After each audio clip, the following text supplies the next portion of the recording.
जय हिंद साथियों, एक बार फिर से आप सबका स्वागत है आपके अपने channel nursing classes bye Swati में।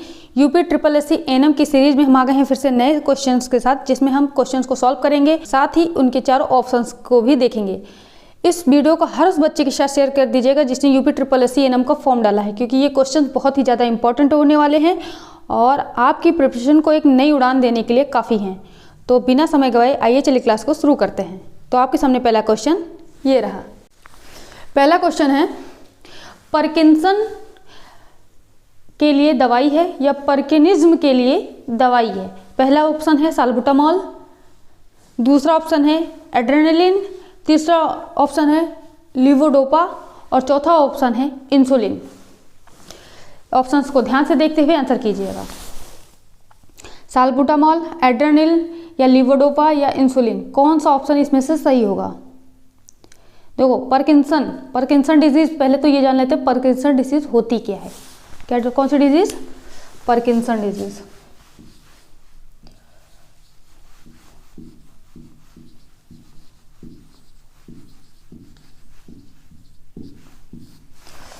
पार्किंसन डिजीज में क्या होता है, जो हमारे ब्रेन का पार्ट बेसल गैंग्लिया होता है, ठीक है, इसमें क्या होता है, ये बेसल गैंग्लिया डैमेज हो जाता है।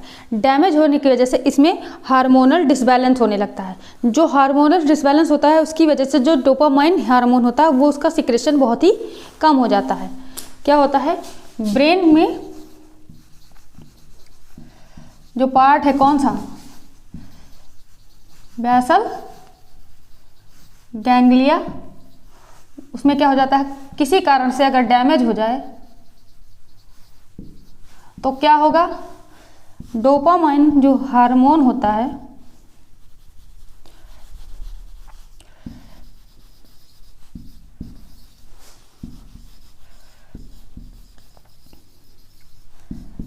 का सिक्रेशन क्या होगा, कम हो जाएगा। ब्रेन में जो बेसल गैंग्लिया पाई जाती है, अगर उसमें डैमेज हो जाए किसी कारण से तो क्या होगा, डोपामाइन हार्मोन जो है उसका सिक्रेशन कम हो जाएगा। और जब डोपामाइन हार्मोन का सिक्रेशन कम हो जाएगा तो कौन सी डिजीज होगी,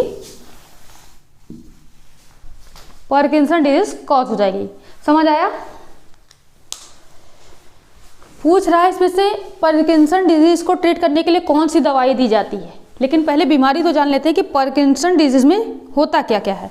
ठीक है, देखो इसमें क्या क्या होता है, इनमें इन रोलिंग ट्रिपर होता है। क्या होता है? पिन रोलिंग ट्रिमर, फिंगर्स पे पिन रोलिंग ट्रिमर्स होता है।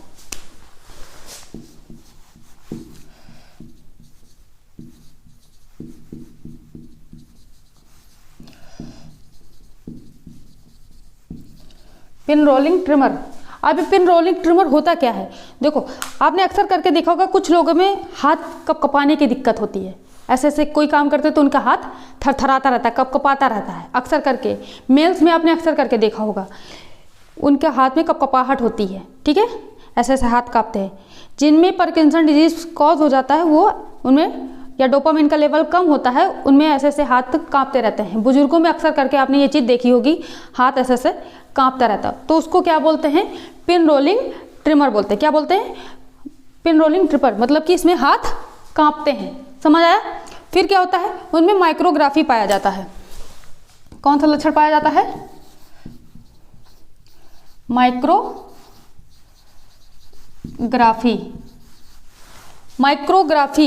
ठीक है, वो छोटा छोटा लिखते हैं। ठीक है, क्या करते हैं, छोटा छोटा।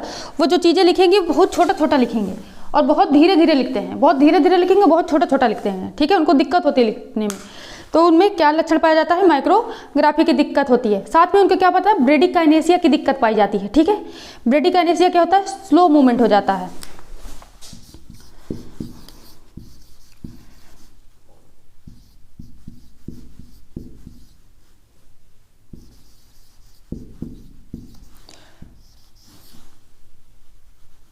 ब्रेडिकाइनेसिया की दिक्कत पाई जाती है। ब्रेडिकाइनेसिया क्या होता है, देखो ब्रेडिकाइनेसिया में क्या होता है, उनका मूवमेंट बहुत ही ज़्यादा स्लो रहता है। मतलब जैसे मैंने कहा ये पेन है, इसे उठाओ, पेन उठा लिया, खत्म। लेकिन अगर किसी ब्रेडिकाइनेसिया अगर लक्षण पाया जाएगा तो उसमें क्या करेंगे, मतलब बहुत ही स्लो वर्क करते हैं, बहुत हर काम को धीरे धीरे करते हैं, ठीक है। हाथ कांपते हैं, स्लो मूवमेंट हो जाता है, छोटा छोटा लिखते हैं। साथ ही क्या होता है उनमें प्रोपल्सिव गेट पाया जाता है। प्रोपल्सिव गेट मतलब समझ रहे हो कि जैसे हम लोग चलते हैं तो नॉर्मली तन के चलते हैं अच्छे से, उनका गेट में प्रोपल्सिव में झुक के चलते हैं, ऐसे झुके हुए से रहते हैं, ठीक है। तो उनके पोस्चर में चेंजेस आते हैं। तो क्या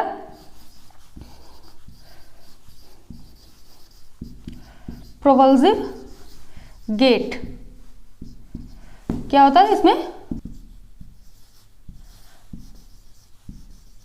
झुक कर चलते हैं, ठीक है। उनकी जो मूवमेंट है उसमें झुके झुके से चलते हैं, थके थके से रहते हैं, ठीक है।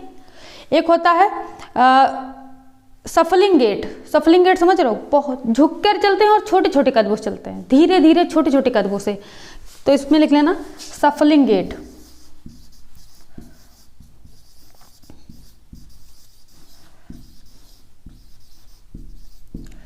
छोटे छोटे कदमों से चलेंगे, छोटे छोटे कदमों से चलते हैं। समझ आया, क्लियर हुआ ये। साथ ही उनमें क्या ड्रोलिंग ऑफ सलाइवा, यानी कि उनकी लार जो है वो अगर निकल जाती है किनारे से, बोलते बतियाते बैठे रहते लेटे हैं तो उनकी लार जो है वो गिरती रहती है मुंह से, तो किसको क्या बोलते हैं, ड्रोलिंग ऑफ सलाइवा। यहाँ लिख दे रहे हैं ड्रोलिंग ऑफ सलाइवा, ठीक है। तो ये सारे लक्षण किस में पाए जाते हैं, पार्किंसन डिजीज के अंदर पाए जाते हैं। क्लियर, समझ आया क्या क्या है। अगर किसी भी पार्किंसन डिजीज कॉज हो रहा है तो उनमें पिन रोलिंग ट्रिमर पाया जाएगा, उनके हाथ कांपते हैं, ठीक है। माइक्रोग्राफी, हाथ कांपते हैं, वो लोग छोटा लिखते हैं और साथ ही छोटा लिखते हैं, हर मूवमेंट उनका छोटा हो जाता है, मतलब वो हर काम बहुत ही सुस्ती से करते हैं, मतलब एनर्जी बॉडी में नहीं रहती है, झुके झुके सुस्त सुस्त रहेंगे, कोई काम फुर्ती से नहीं करेंगे, छोटे कदमों से स्लो मूवमेंट करते हैं, ठीक है। धीरे धीरे चलते हैं, छोटे छोटे कदमों से चलते हैं, छोटा छोटा लिखते हैं, उनके मुंह से जैसे सलाइवा गिरती रहती है। बहुत सारे ऐसे लक्षण पार्किंसन डिजीज में पाए जाते हैं। जो मेन सिम्टम्स हैं ये हैं, ठीक है, कि उनमें एनर्जी कम रहती है, स्लो मूवमेंट होता है, छोटा लिखते हैं, हाथ कांपते हैं। तो अगर आपको ये ऑप्शन में कहीं दिखे कि इनमें से कौन सा लक्षण पाया जाता है पार्किंसन डिजीज में, तो जो होगा आप उस पर लिख सकते हैं। हमारा क्वेश्चन ये है कि इनमें से कौन सी ड्रग दी जाती है, तो इसमें लीवोडोपा दी जाती है। डोपामिन पकड़ना ऐसे, ठीक है। कौन सी ड्रग इसमें से देंगे, लीवोडोपा ड्रग देंगे। इसमें देखो डोपा लगा है, ठीक है, डोपामिन, ठीक है। डोपामिन के सिक्रेशन कम हो जाएगा तो क्या, पार्किंसन डिजीज कॉज हो जाएगी। तो डोपा जिसमें लगा है उसके डोपामिन के लिए है, ठीक है। तो लीवोडोपा किस में देते हैं, पार्किंसन डिजीज के लिए देते हैं। क्लियर हुआ, इतना समझ में आ रहा है। अगर लीवोडोपा की जगह पे लीवोडोपा ना होकर कार्बिडोपा दिया होता, क्या, कार्बिडोपा, तो ये ड्रग किस में दी जाती है, ये भी डोपामिन की सिक्रेशन को बढ़ाने के लिए दिया जाता है। इसको जैसे आप पेशेंट को देंगे उनमें डोपामिन का लेवल बढ़ेगा तो ये सिम्टम्स जो है वो खत्म हो जाएंगे, पर्सन एक्टिव रहेगा और उसका मूवमेंट भी सही हो जाएगा। समझ आ रहा है, क्लियर हुआ कॉन्सेप्ट। तो कौन सा ड्रग देंगे, लीवोडोपा देंगे। तो हमारा option C is the correct answer. एक ऑप्शन है साल्बुटामॉल। साल्बुटामॉल किससे होता है, साल्बुटामॉल जो है ब्रोंकोडायलेटर होता है, ठीक है। ये ब्रीथिंग के लिए दिया जाता है या फिर अस्थमा के पेशेंट्स में दिया जाता है। क्लियर। दूसरा है एड्रेनलिन। एड्रेनलिन जो होता है एनाफाइलेटिक रिएक्शंस के लिए दिया जाता है, जिनमें बहुत ज़्यादा एनाफाइलेटिक रिएक्शन होता है, एलर्जी की वजह से लाइफ थ्रेटनिंग कंडीशन होती है, उन पेशेंट्स में दिया जाता है। तो एड्रेनलिन किस में देंगे, एलर्जिक एनाफाइलेटिक रिएक्शन के लिए देते हैं। क्लियर हुआ। एक है इंसुलिन, आप लोग जानते होंगे इंसुलिन। इंसुलिन क्या होता है, ब्लड ग्लूकोज के लेवल को जहाँ बढ़ा हुआ होता है तो उसको कम करने के लिए दिया जाता है। क्लियर, समझ आ गई बात। तुम्हारा option C is the correct answer. Next question देखें। नेक्स्ट क्वेश्चन, अगला क्वेश्चन है, एक गर्भवती महिला जो लेबर यानी कि प्रसव में है उसे कहते हैं प्रीमिपेरा, पर्टुएंट, परप्यूरा या प्रेमी ग्रेविडा। एक फीमेल जो प्रेग्नेंट है उसको लेबर के टाइम पे क्या बोलते हैं? पहले तो ये देख लो कि इसमें पूछ क्या रहा है, ठीक है। क्या बोल रहा है? एक फीमेल है जो कि प्रेग्नेंट है और वो लेबर के टाइम पे उसे क्या कहते हैं? देखो, एक होता है बिफोर लेबर, ठीक है, एक होता है ड्यूरिंग लेबर,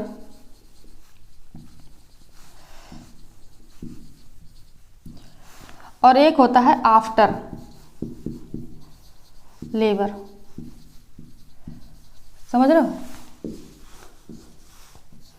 ठीक है, एक होता है बिफोर लेबर, एक ड्यूरिंग लेबर, एक आफ्टर लेबर। एक प्रेग्नेंट वुमेन है तो डिलीवरी या लेबर से पहले उसको क्या बोलते हैं, लेबर के टाइम पे उसको क्या बोलते हैं, और लेबर के बाद उसको क्या बोलते हैं। प्रेग्नेंट वुमेन बिफोर लेबर आप लोग जानते हो, उसको प्रेग्नेंट बोलेंगे, प्रेग्नेंट या ग्रेविडा बोलते हैं। ठीक है, क्लियर हुआ? एक होता है ड्यूरिंग लेबर, यानी जिस समय वो महिला बच्चे को जन्म दे रही होती है उस समय इसको क्या करते हैं, पर्टुएंट कहते हैं। क्या बोलते हैं? पर्टुएंट, प्रसूता। ठीक है, और एक होता है आफ्टर लेबर, यानी बच्चे इसके बाद ये क्या होती है, इसके अंदर पेराइटी आ गई, ये अब क्या हो गई, तब ये क्या हो गई, ये एक मदर हो जाती है, या इसको पैरा भी कह सकते हैं। अब ये कैसे है ये समझ लो। प्रेग्नेंट वुमेन या ग्रेविडा की कंडीशन क्या होती है, बिफोर लेबर होती है। ड्यूरिंग लेबर यानी जिस समय बच्चे को जन्म दे रही होती है, सर्विक्स डायलेशन की प्रोसेस के बाद जब बच्चे का हेड शो होने लगता है, उसके बाद जब बच्चा डिलीवर होने लगता है, उस प्रोसेस के बीच जो बीच का प्रोसेस उसको क्या बोलते हैं, पर्टुएंट। आफ्टर लेबर यानी जब बच्चे को जन्म दे देती है तो वो क्या हो जाती है, एक मदर हो जाती है, एक बच्चे की माँ हो जाती है, या फिर उसको पैरा बोल सकते हैं। पैरा क्या होता है, पैरा क्या होता है, a women who give a live baby, जिसने एक बच्चे को जन्म दिया हो उसे पैरा बोलते हैं। ये समझिए, ये तो पता है ना ग्रेविडा और पैरा। ग्रेविडा मैंने बोल दिया, ग्रेविडा यानी कि प्रेगनेंसी। ठीक, अगर इसके सामने प्रीमी लगा दें, प्रीमी ग्रेविडा, तो फर्स्ट टाइम प्रेगनेंसी। ऐसी औरत जिसने पहली बार प्रेगनेंसी को कंसीव करा हो उसको क्या बोलते हैं, प्रीमी ग्रेविडा बोलते हैं। फिर आता है मल्टी ग्रेविडा।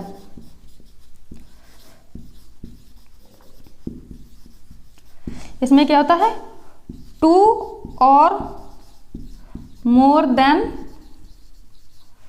2, 2 या 2 से अधिक बच्चों को जन्म देने वाली दो या दो से अधिक बार प्रेगनेंसी को कंसीव करने वाली मल्टी ग्रेविडा कहलाती है। जिसने 2 या 2 से अधिक बार प्रेगनेंसी को कंसीव किया हो उसे मल्टी।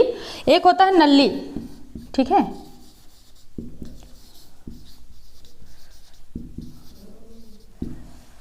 जिस औरत ने कभी भी प्रेगनेंसी कंसीव ना की हो उसे क्या बोलते हैं, नल्ली ग्रेविडा कहते हैं। तो समझे यार, चारों समझ में आ गया। ग्रेविडा मतलब प्रेगनेंसी हो गया, ठीक है। प्रीमी ग्रेविडा पहली बार जिसने प्रेगनेंसी, मल्टी में कई बार प्रेगनेंसी कंसीव की हो, और चौथा जो है नल्ली में जिसने कभी भी प्रेगनेंसी कंसीव ना की हो। ठीक है, यानी कि बांझपन वाले के पेशेंट जो है इस कंडीशन में आते हैं। ये समझ में आया। अब एक होता है, बताया मैंने, पैरा। ठीक है, यहां लिख लो पैरा, यानी कि जिसने पहले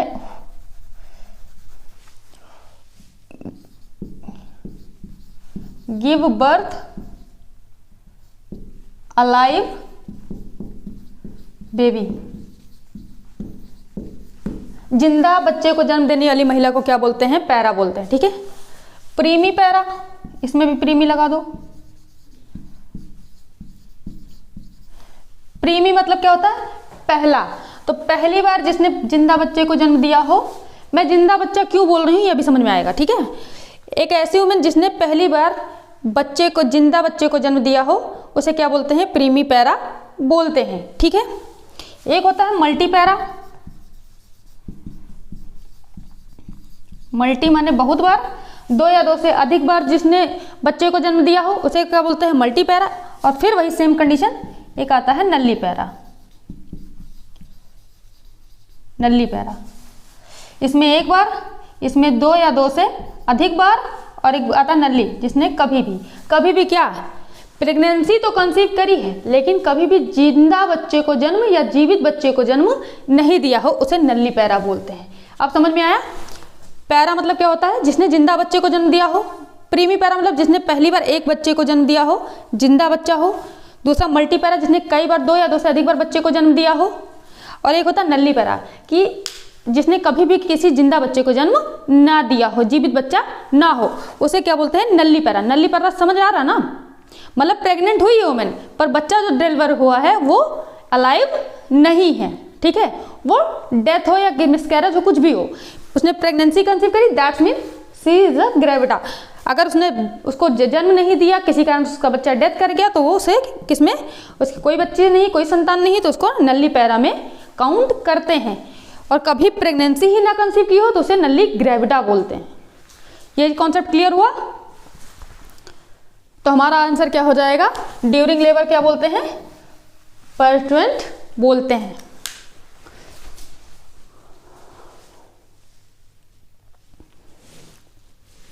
ड्यूरिंग लेबर को एक चीज क्या कहते हैं, इसी के नाम से इसको बोलते हैं पार्टुरेशन प्रोसेस। इसी को बोलते हैं पार्टुरेशन प्रोसेस, कि बच्चे का हेड शो होना, उसके बाद उसका डिलीवर होना, वो सारी प्रोसेस किस में आती है, ड्यूरिंग लेबर में। ठीक है, किस में आती है, ड्यूरिंग लेबर में, यानी कि एक्सपल्सिव फेज में आती है। स्टेज होते हैं ना लेबर के 4, तो सेकंड स्टेज यानी कि प्रोपल्सिव और एक्सपल्सिव 2 फेज में बच्चे को देखते हैं। प्रोपल्सिव में क्या होता है, बच्चे का हेड शो होता है, और एक्सपल्सिव में बच्चा एक्सपल आउट हो जाता है बेयरिंग डाउन इफर्ट्स की मदद से। समझ आ रहा है? बेयरिंग डाउन इफर्ट्स पता है ना, फीमेल जो होती है खुद से जो प्रेशर लगाती है उसे बेयरिंग डाउन इफर्ट्स बोलते हैं। ये समझ आया? तो हमारा आंसर क्या हो जाएगा, पार्टुएंट, यानी कि हमारा आंसर क्या हो गया, बी। समझ आया? प्रीमीपैरा इसमें अगला ऑप्शन है। प्रीमीपैरा ये हो गया जिसने पहली बार बच्चे को जन्म दिया हो, लाइव बेबी को। ठीक है, और परप्यूरा ऑप्शन है। परप्यूरा क्या होता है, देखो परप्यूरिया में एक पीरियड होता है कि जो अबनॉर्मल डिस्चार्ज होता है डिलीवरी के बाद, उसे परप्यूरा बोलते हैं। ठीक है, वेजाइनल डिस्चार्ज होता है अबनॉर्मलिटी, ठीक है, अबनॉर्मल डिस्चार्ज होता है, उसी को क्या बोलते हैं, परप्यूरा या परपीरियम की प्रोसेस होती है। तो क्या होता है, ये अबनॉर्मल डिस्चार्ज होता है फ्रॉम वेजाइना। ठीक है, abnormal discharge from vagina after delivery या आफ्टर लेबर, तो उसको क्या बोलते हैं, परप्यूरा या परपीरियम पीरियड का टाइम होता है। ठीक है, एक होता है इसमें ऑप्शन है प्रीमीग्रेविडा। प्रीमीग्रेविडा हम पढ़ चुके हैं। ठीक है, जिसने पहली बार प्रेगनेंसी कंसीव की हो उसे प्रीमीग्रेविडा। तुम्हारे 4 ऑप्शन क्लियर हो गए। हमारा आंसर क्या हो गया, पर्टुएंट, यानी कि answer B is right. Clear? इसमें कोई डाउट? अगर डाउट हो तो प्लीज़ कमेंट सेक्शन में कमेंट करके पूछ देना। आपके सारे कमेंट्स हम पढ़ते हैं और आपके कमेंट्स को जितना हो सके हम उसका रिप्लाई देने की कोशिश करते हैं और उसको यहाँ पर अप्लाई करने की भी कोशिश करते हैं। जैसे कि आप लोगों ने कहा कि मैम आप रेगुलर क्लास लीजिए, तो हम पूरी कोशिश कर रहे हैं कि रेगुलर क्लासेस चले। जॉब के साथ क्लासेस लेना थोड़ी प्रॉब्लम करता है, लेकिन हम पूरी कोशिश कर रहे हैं कि हम आपकी क्लासेस रेगुलर ले पाएँ। आपको मार्कर की दिक्कत थी, हमने कोशिश की कि मार्कर थोड़ा डार्क हो, क्योंकि ये वाइट बोर्ड है, स्मार्ट बोर्ड नहीं है, तो थोड़ी सी दिक्कत आती है। आपने कहा कलर मार्कर यूज करिए, ठीक है, हम जल्द ही उसको भी अप्लाई करेंगे, हम इस पर कलर मार्कर यूज़ करेंगे। ठीक है, अगर आपकी कोई भी क्वेरी रह जाती है तो आप प्लीज़ कमेंट सेक्शन में बोल दिया कीजिए, आपकी उस क्वेरी का हम पूरी तरह से आंसर देने की, समाधान करने की कोशिश करते हैं। ठीक है, हिंदी में क्लास देखिए अपना क्या होता है, हमारी ये क्लासेस नर्सिंग के बहुत सारे विद्यार्थी देखते हैं, और आजकल जो एनएम के पेपर आ रहे हैं आपने देखेंगे उसमें हिंदी और इंग्लिश दोनों सेक्शन रहते हैं, इसलिए इंग्लिश में लिखकर आपको हिंदी में एक्सप्लेन करने की कोशिश करते हैं, ताकि आपको अगर क्वेश्चन हिंदी में नहीं समझ में आए तो आप इंग्लिश से समझ लें, और इंग्लिश में ना समझ में आए तो हिंदी में समझ लें। तो इस तरह से पढ़ाने के लिए हम इस तरह की प्रोसेस का इस्तेमाल करते हैं। अगर आप चाहते हैं हम पूरी तरह से हिंदी में पढ़ाएं तो आप बोल सकते हैं हम पूरी तरह से हिंदी में भी पढ़ाएंगे, लेकिन अगर आप इंग्लिश और हिंदी मिक्स पढ़ेंगे तो आपको ज़्यादा अच्छे से समझ में आएगा, क्योंकि जो आपको टर्म अक्षर सुनने को मिलेंगे वो यही सुनने को मिलेंगे। हिंदी के टर्म बहुत ही कम इस्तेमाल किए जाते हैं, ठीक है। तो अपने कोई भी फीडबैक हो तो प्लीज़ प्लीज़ प्लीज़ आप लोग कमेंट बॉक्स में ज़रूर बताया कीजिए, ठीक है। इसमें कोई डाउट हो पूछ लीजिएगा, ठीक है। नेक्स्ट क्वेश्चन पूछ रहा है, बुखार आने पर रक्त में बढ़ता है, क्या बढ़ सकता है? अगर फीवर आ रहा है पेशेंट को तो उसमें क्या बढ़ सकता है? आरबीसीस यानी रेड ब्लड सेल्स बढ़ सकता है, डब्ल्यूबीसी यानी कि श्वेत रक्त कणिकाएं बढ़ सकती हैं, प्लेटलेट्स बढ़ सकता है, या फिर प्लाज्मा का लेवल बढ़ सकता है। अगर किसी पेशेंट में फीवर आ रहा है तो उसके अंदर क्या बढ़ेगा? इनमें से उसका HB बढ़ जाएगा, यानी उसके अंदर लाल रक्त को कणिकाएं या कोशिका जो होती है वो बढ़ जाएगी, या श्वेत रक्त कोशिका बढ़ जाएगी, प्लेटलेट बढ़ जाएगा, या फिर प्लाज्मा बढ़ जाएगा। देखो इस कॉन्सेप्ट को ऐसे समझो, जिस पर्सन में फीवर आता है उसमें क्या होता है, उसका मेटाबॉलिक रेट बढ़ जाता है, ठीक है। पहला कॉन्सेप्ट बता रही हूँ, ठीक है। ये कॉन्सेप्ट जो क्वेश्चन है, एक वो कॉन्सेप्ट है, एक ये कॉन्सेप्ट जान लो। जिस पर्सन में क्या आता है, फीवर आता है, उनमें क्या होता है, उनका मेटाबॉलिक रेट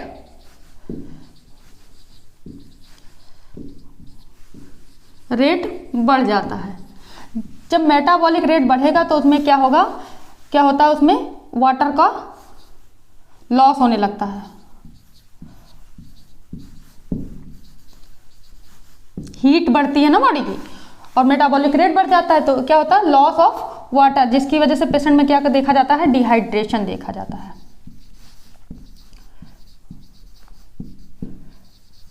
ठीक है। रूखी सूखी त्वचा हो जाती है जिनका बुखार आता है।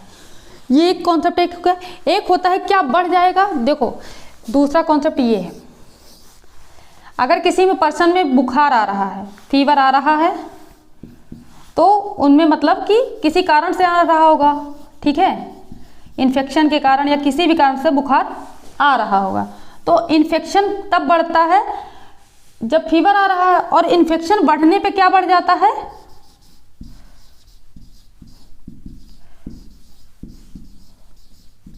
वाइट ब्लड सेल्स क्या बढ़ जाती हैं, सफ़ेद या श्वेत रक्त कोशिकाएं बढ़ जाती हैं। समझ आ रहा है? तो श्वेत रक्त कणिकाएं बढ़ेंगी, क्यों, तो इसका मतलब इन्फेक्शन बढ़ रहा है, इन्फेक्शन बढ़ेगा तो बुखार आएगा। समझ आ रहा है? तो क्वेश्चन में क्या पूछा, बुखार आने पर क्या बढ़ जाता है, तो वाइट ब्लड सेल्स बढ़ जाएंगी, रेड ब्लड सेल्स नहीं बढ़ती, वो घट जाती हैं। अगर वो बढ़ती हैं, ठीक है, अगर किसी कारण से रेड ब्लड सेल्स बढ़ती हैं तो उस कंडीशन को इरेथ्रोपोइसिस कहा जाता है। क्या कहा जाता है? इरेथ्रोपोइसिस। लेकिन यहाँ पे WBC बढ़ रही है, WBC बढ़ेगा तो क्या बढ़ेगा, मतलब कि इन्फेक्शन का रेट बढ़ रहा है। इसलिए कभी भी किसी का ब्लड टेस्ट करवाया जाता है तो WBC की संख्या जरूर देखी जाती है। संख्या WBC की कितनी होती है, अगर किसी आपसे पूछ लिया जाए, ये भी तो क्वेश्चन में आ सकता है ना कि WBC की संख्या कितनी होती है, तो इसको आप बोलना 4000 से 11000, ये क्या है, इसकी नॉर्मल वैल्यू है। अगर इससे ऊपर जा रहा है दैट्स मीन पर्सन में 11000 से ऊपर जा रहा है तो पर्सन में इन्फेक्शन का रेट बढ़ रहा है, ठीक है। जो WBC की संख्या होती है वो 4000 से 11000 तक होती है। अगर रेड ब्लड सेल्स RBCs की पूछी जाए तो RBCs की होती है 5.5 लाख, ठीक है, ये RBC की है। इसकी नॉर्मल कितनी है, 5.5 लाख तक रेड ब्लड सेल्स जो होता है एक हेल्दी ह्यूमन में पाया जाता है। अगर रेड ब्लड सेल्स कम है दैट्स मीन उसका हीमोग्लोबिन कम है। एक ऑप्शन है मैंने बताया ना, रेड ब्लड सेल्स का इरेथ्रोपोइसिस हो गया। प्लेटलेट्स बढ़ेगा घटेगा तो वो अलग कंडीशन हो जाती है। प्लेटलेट बढ़ेगी घटेगी वो डिपेंड करता है पर्सन की कंडीशन में। हो सकता डेंगू बुखार बॉडी में आ जाता है तभी घटती हैं, लेकिन ऐसे ही कोई भी बुखार आ रहा है तो क्या घटता है सबसे पहले, तो WBC घटती है। तो इसमें कन्फ्यूज मत हो जाएगा, बुखार में क्या बढ़ेगा, आधे लोगों को लगा होगा प्लेटलेट्स आंसर है, लेकिन नहीं। प्लेटलेट्स ज़्यादातर किसी सीवियर कंडीशन में, ब्लड लॉस की कंडीशन में, यानी कि जिनका हीमोग्लोबिन कम है या कोई और कारण हो उसमें घटता है, या फिर जिनको डेंगू बुखार की कंडीशन आती हो उनमें देखा जाता है। हमेशा प्लेटलेट्स नहीं घटती हैं।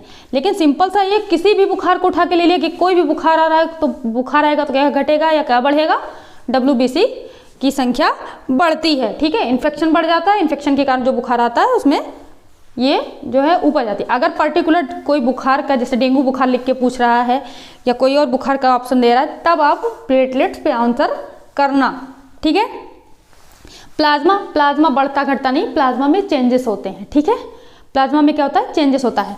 अगर प्लेटलेट पूछ ले कि कितना होता है नॉर्मल वैल्यू, तो आप बताना कि प्लेटलेट्स की 1.5 लाख से 3.5 लाख, ये क्या होती है, प्लेटलेट्स की नॉर्मल वैल्यू होती है। क्या होती है, प्लेटलेट्स की नॉर्मल वैल्यू कितनी है,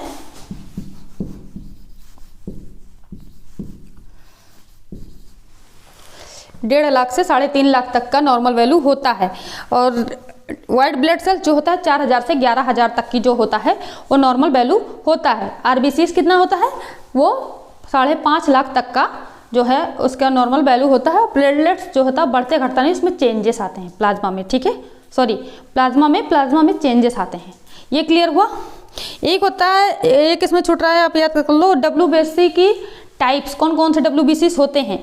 न्यूट्रोफिल्स, ल्यूकोसाइट, मोनोसाइट है, इसिनोफिल्स है, बेसोफिल्स है। तो ये सब क्या है, वाइट ब्लड सेल्स हैं। इनको याद कैसे रखेंगे, ऐसे लिखते हैं, यहाँ लिखते हैं।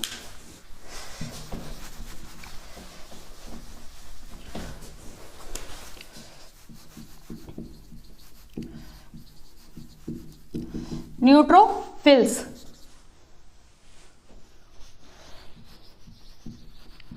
ल्यूकोसाइट्स, मोनोसाइट्स,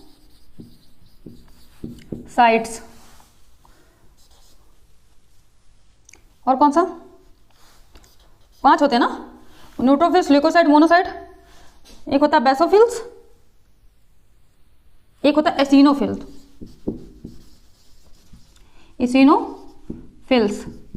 और एक होता है बेसोफिल्स। हाँ,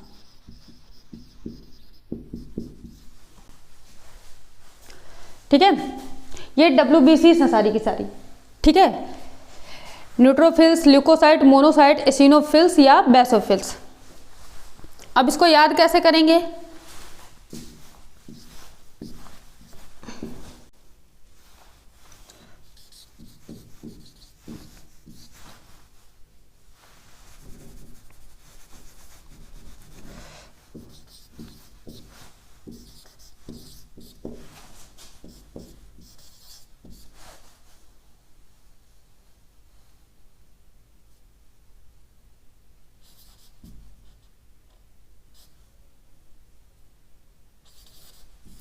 लो बना दिया। नाली में एक बाघ, क्या, नाली में एक बाघ, इसे याद कर लेना। ठीक है, ना, N, L, ली, में, यम, एक, ई, और या ऐसी कर देना, इसको ऐसी कर दो, ऐसी ऐसी, इसको बात कर दो, बास, नाली में ऐसी बास, ऐसी से एसिनोफिल्स और बास से बेसोफिल बन गया। ऐसे ही तो बनता है, नाली में ऐसी बास, छी कितनी गंदी बास आ रही है नाली में से, तो नाली में ऐसी बास, ना, न्यूट्रोफिल्स, ली, ल्यूकोसाइट, एम, में, मोनोसाइट, एसी, एसिनोफिल्स और बास, बेसोफिल्स, नाली में ऐसी बास। ये WBC के टाइप्स हैं, इसको याद कर लेना, या आप कोई भी ट्रिक बना के इसको याद कर लें। ये 5 होते हैं। ठीक है, ऐसे ही याद हो जाए तो और भी अच्छा है। ये क्या हो गए, neutrophils, leucocyte, monocyte, eosinophils, basophils, ये क्या हो गए, WBCs हैं सारे के सारे। ठीक है, तो ये क्लियर हुआ। हमारा आंसर क्या हो गया, हमारा आंसर हो गया फीवर का WBC। बुखार आने पे क्या चेंजेस आएंगे, सबसे पहले जो होगा WBC का रेशियो बढ़ जाएगा, यानी कि इन्फेक्शन के कारण जो है WBC जो है वो नॉर्मल वैल्यू से ऊपर चली जाएंगी। समझ आ रहा है, इसमें कोई डाउट, क्लियर है ये। तुम्हारा आंसर क्या हो गया? WBC, श्वेत रक्त कणिकाएं। क्या? श्वेत रक्त कणिकाएं। B is the correct answer. Next question देखें। नेक्स्ट क्वेश्चन पूछ रहा है कि अस्थमा के रोगी को नहीं देना चाहिए। अस्थमा के रोगी को नहीं, क्वेश्चन को ध्यान से पढ़िएगा, देना नहीं पूछा, नहीं देना पूछ रहा है कि क्या नहीं देंगे। ऑक्सीजन नहीं देंगे, एंटीबायोटिक नहीं देंगे, साल्बुटामॉल नहीं देंगे या मॉर्फिन नहीं देंगे। ऑप्शन को ध्यान से देख के ही आंसर कीजिएगा। क्वेश्चन में ये चीजें अक्सर करके बच्चे गलती करते हैं, अरे मैंने तो ध्यान ही नहीं दिया, उसमें तो पूछ रहा था क्या नहीं देंगे, मैंने तो ये लगा दिया क्या देंगे। तो क्या नहीं देंगे? ऑक्सीजन नहीं देंगे अस्थमा के रोगी को। पहले तो देख लेते हैं अस्थमा क्या होता है। देखो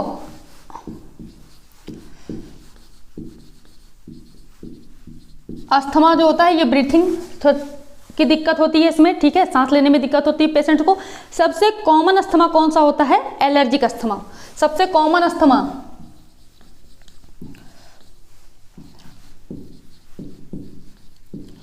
कौन सा होता है? Allergic asthma.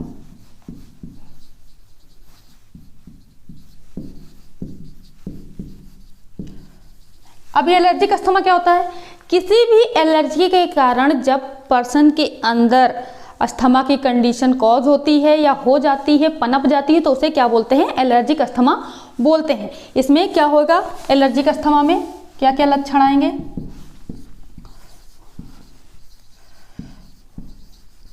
Shortness of breath होगी, ठीक है, यानी कि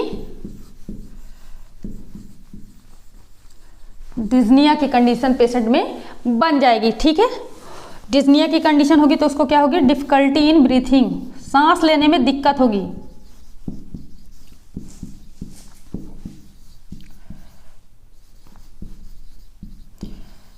ठीक है, या डिस्निया है, एक ही बात है।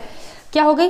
जिनमें एलर्जी की कंडीशन होती है उनमें क्या होगा? एलर्जी है, उसकी वजह से स्टमक और सांस जल्दी जल्दी ले रहे हैं तो क्या होगी? घबराहट होगी, एंजाइटी होगी। क्या होगी? एंजाइटी की कंडीशन पाई जाएगी। जरूरी थोड़ी ना हर चीज रटें, वो चीज़ें समझ भी सकते हैं। भाई मुझ में अगर किसी चीज़ की वजह से एलर्जी हो रही है तो मुझे क्या होगी? घबराहट होगी मुझ में, ठीक है, इरिटेशन हो जाएगा, इरिटेशन फील करूंगी मैं, इरिटेशन फील होगा तो मुझे एंजाइटी फील होगा, एंजाइटी फील होगा तो मेरी सांस जो है जल्दी जल्दी छोटी छोटी ब्रीथ जल्दी जल्दी आएगी, मुझे दिक्कत हो रही है, दिक्कत हो रही है, दिक्कत हो रही है, मेरी सांस फूल रही है, घबराहट बहुत ज़्यादा होने लगी। जब घबराहट होगी तो क्या होगा? पसीने स्तर हो जाएंगे, ठीक है, तो स्वेटिंग होगी। ये लो बना दिए सिम्टम्स। तो भाई जिनमें ये दिक्कत पाई जाएगी उनको क्या नहीं देंगे? पहला ऑप्शन है ऑक्सीजन। दिक्कत देखो भाई, डिस्निया, सांस ही तो नहीं ले पा रहे हैं अस्थमा में, तो ऑक्सीजन तो देंगे। तो हमारा ऑप्शन ए गलत हो गया। फिर है एंटीबायोटिक्स। भाई मुझ में एलर्जी हो रही है, रिएक्शंस हो रहे हैं तरह तरह के, इरिटेशन हो रही है, स्वेटिंग हो रही है, और एलर्जी को ठीक करने के लिए एंटीबायोटिक्स 100% देंगे, ठीक है। साल्बुटामॉल मैंने पहले ही बताया कि ब्रोंकोडायलेटर होता है, वो क्या होता है? मेरी सांस को आने जाने में, ब्रीथिंग के लिए अच्छा होता है, तो साल्बुटामॉल तो 100% देंगे, ठीक है। ऑक्सीजन दे दिया, एंटीबायोटिक्स दे दिया, साल्बुटामॉल दे दिया, तो बचा क्या? मॉर्फिन नहीं देंगे। क्या नहीं देंगे? मॉर्फिन। तो हमारा आंसर क्या हो गया? डी जो है, क्या नहीं देंगे? अस्थमा के पेशेंट को मॉर्फिन नहीं देंगे। मॉर्फिन क्यों नहीं देंगे? क्वेश्चन ये भी बनता है, मॉर्फिन क्यों नहीं देंगे? मॉर्फिन जो होता है वो ओपोइड ग्रुप की ड्रग्स होती है, ओपोइड ग्रुप की ड्रग होती है। ऐसे देखो, ये जो मॉर्फिन है ये क्या है? ये ओपोइड ग्रुप की ड्रग्स है। ओपोइड ग्रुप में जो ड्रग्स आती हैं ओपोइड्स में, वो क्या होती है? बहुत ही हाईली पेन किलर्स होती हैं। क्या होती है? बहुत ही हाईली पेन किलर्स होती हैं, मतलब बहुत ज़्यादा दर्द में उसको दिया जाता है। जिनको बहुत ज़्यादा सीवियर पेन होन रहता है उनको ये सारी मॉर्फिन वगैरह दिया जाता है।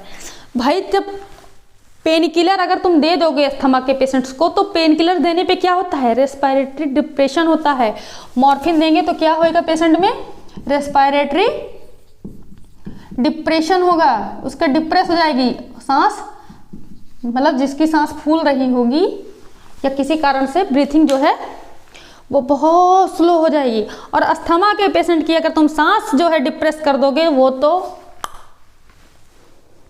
समझ आ रहा है, तो उसको सांस देनी है, उसकी सांस नॉर्मल करनी है, रोकनी नहीं है, तो हम क्या नहीं देंगे उसको? मॉर्फिन नहीं देंगे। तो ये क्या मॉर्फिन या ओपियोइड ग्रुप की जो ड्रग हो गई ये कॉन्ट्रा इंडिकेटेड होती हैं, ठीक है, कॉन्ट्रा इंडिकेटेड होती हैं। किसमें, मतलब नहीं दिया जाता है अस्थमा में, और किसमें, ये ओपियोइड हाइली है, इसको और किसमें नहीं दे सकते हैं, हेड इंजरी के पेशेंट्स को नहीं दिया जाता है, ठीक है, जिनके सर में चोट लगी हो, किसी कारण से हेड इंजरी हुई हो, उसमें भी मॉर्फिन नहीं दिया जाता है, ठीक है, क्योंकि जो चोट लगी है तो उसको ऑक्सीजन की नीड है, उसको सांस अच्छे से मिलनी चाहिए। अगर ये दे दोगे तो वो जो है उसका ब्रेन गड़बड़ा जाएगा।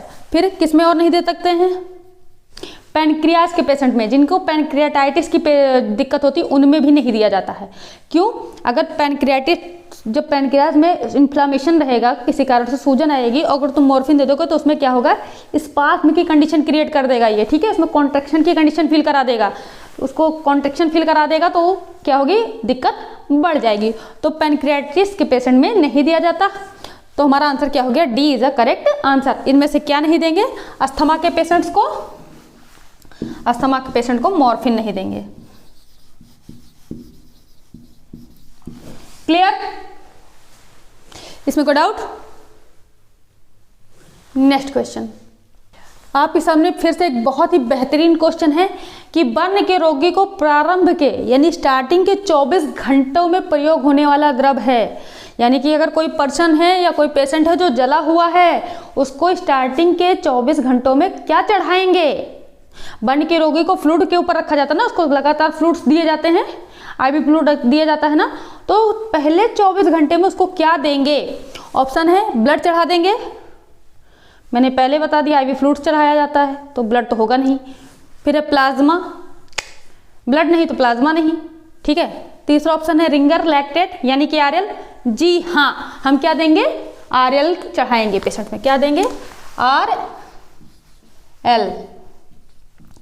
रिंगर लैक्टेट जो है वो स्टार्टिंग के 24 घंटे में पेशेंट्स को देंगे। कौन से पेशेंट्स को, बर्न के। भैया बर्न पहले समझ लो होता क्या है, बर्न का कैलकुलेशन कैसे करते हैं और कैसे देंगे, 24 घंटे में देंगे, कितना देंगे, कैसे देंगे, अब इसकी कहानी जानते हैं। एक राजा एक रानी, शुरू करते हैं हम अपनी कहानी। तो पहले हम क्या करेंगे, हम देख लेते हैं बर्न कैलकुलेशन। आपने इस सबको सुना ही होगा कहीं ना कहीं से कि रूल ऑफ 9, क्या सुना होगा, रूल ऑफ 9, रूल ऑफ 9।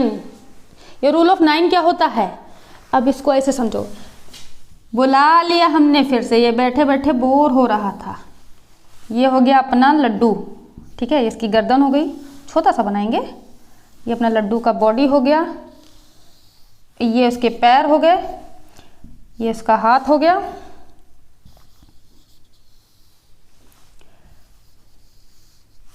इसको पूरा बनाते हैं,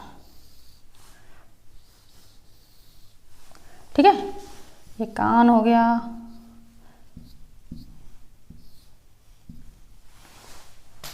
ये कौन है, लड्डू। लड्डू पे ध्यान मत दो, रूल ऑफ 9 पे ध्यान दो। क्या है रूल ऑफ 9, हम रूल ऑफ 9 क्यों बोलते हैं, इसको बॉडी के अलग अलग पार्ट्स पे 9 में करके डिवाइड करके जोड़ते हैं। 9 यानी कि नो नहीं, 9 अगर उसका चेहरा जल गया किसी पर्सन का तो उसको हम क्या लिख जोड़ेंगे, 9%। हाथ जल गया 9%, ये हाथ जला 9%, ये पैर जल गया 18%, ये पैर जला 18%, समझे। हाथ दोनों जलेंगे तो 9% लिखेंगे, पैर जल गए तो 18% लिखेंगे, अगर चेहरा जल गया तो 9% लिखेंगे। अगर उसकी चेस्ट और एब्डोमेन का पार्ट जल गया, चेस्ट और एब्डोमेन का पार्ट जल गया तो कैसे लिखेंगे, इसको भी 18% लिखेंगे, ठीक है। और भाई चेस्ट के पीछे क्या होता है, पीछे तो उसमें दिखा नहीं सकते, तो पीछे क्या होगी, इसकी पीठ होगी, है ना, इसका बैक होगा, अगर वो जल गया तो वो भी 18%।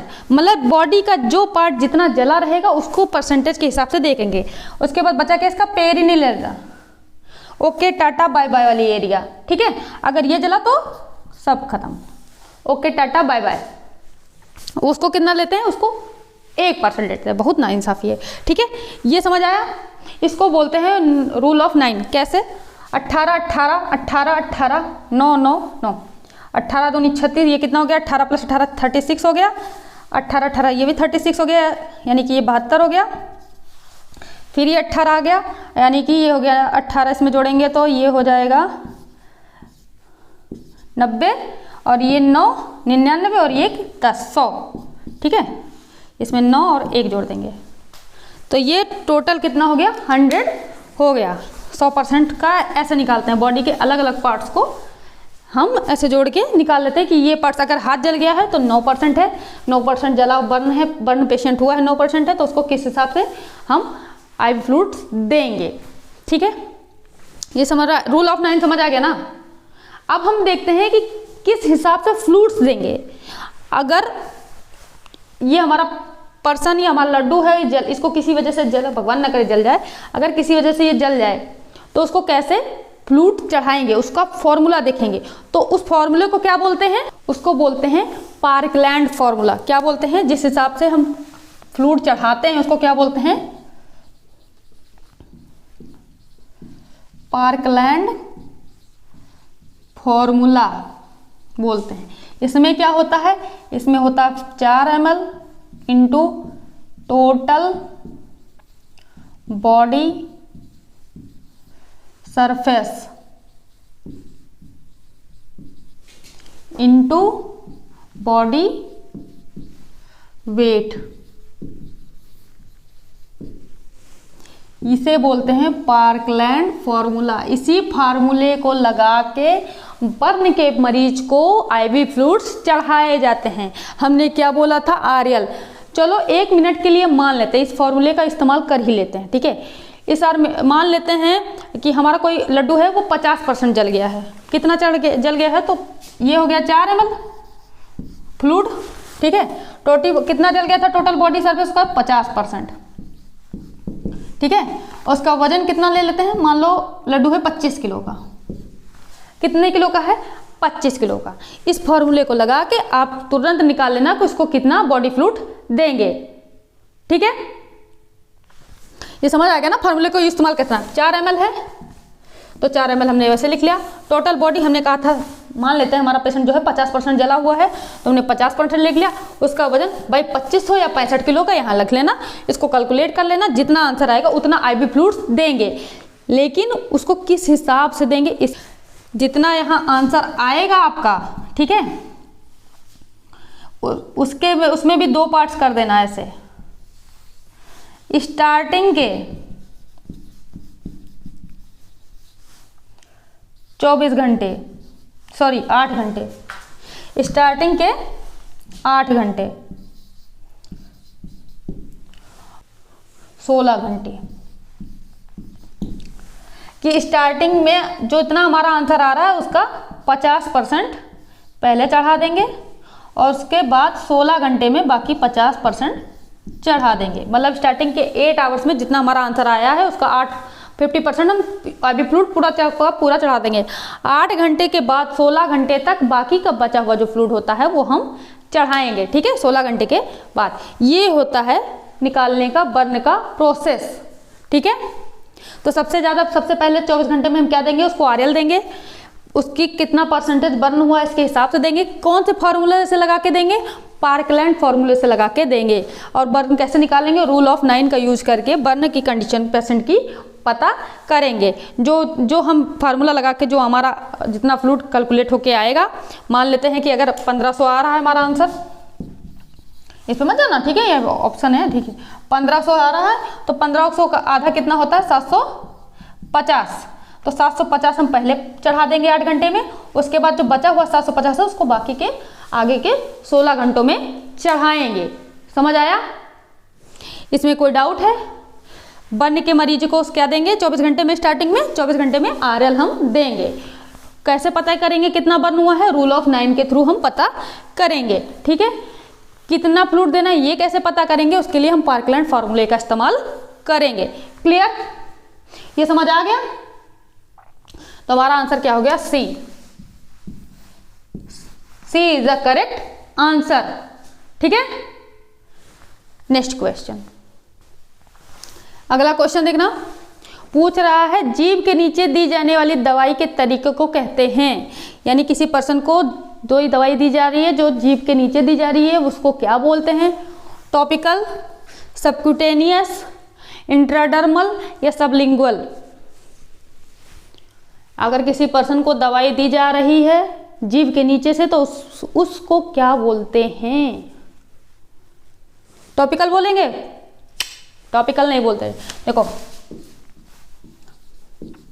टॉपिकल क्या होते हैं ये सारे के सारे, इसमें लोशन आता है,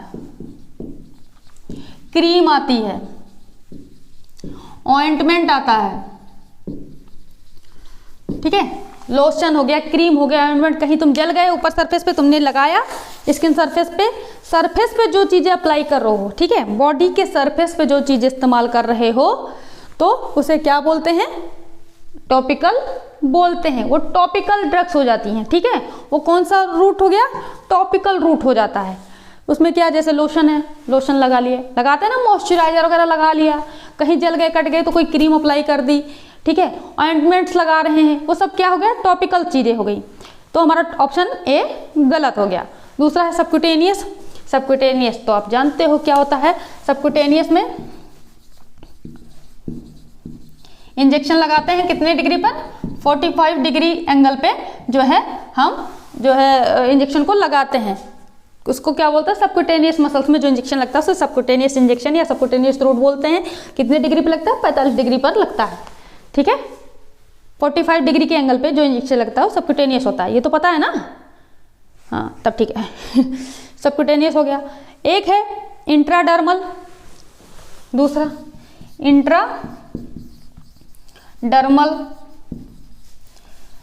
ये भी नहीं, ये भी इंजेक्शन होता है जो 15 डिग्री के एंगल पे लगाया जाता है। क्या होता है? इंट्राडर्मल क्या होता है? 15 डिग्री के डर्मिस जो स्किन होती है, स्किन की डर्मिस लेयर होती है, उसमें 15 डिग्री के एंगल पे जो है इंजेक्शन को लगाया जाता है, उसे क्या बोलते हैं?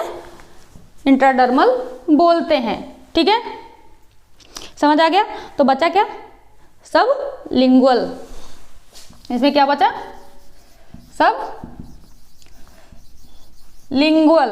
तो यही हमारा आंसर हो गया, D is the correct answer. अब ये सबलिंगल क्या होता है? सबलिंगल जो रूट होता है, इसमें क्या करते हैं?